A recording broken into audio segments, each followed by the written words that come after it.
Let's come to Anova Residence 1 bedroom. Sa pagpasok ng room, makikita natin yung dining table. Hindi na po yung kasama.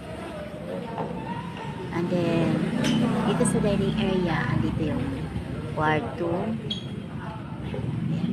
Sa labas ng kwarto, may balcony siya. May kitchen. Ayan, kitchen.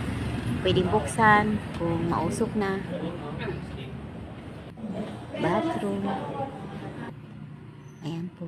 By the way, sa room po, may makikita tayong balcony. Ito po yung makikita natin sa balcony. Yan yung bedroom. Then, balcony niya. And then, meron din pong Sa sariling labas ng balcony, makikita natin ang magandang tanawin ng skyway. Wow! Tanawin sa labas. O, diba? Ganda. Ayan o. Yan sa taas yan. Kikita natin yan sa taas sa balcony. Diba?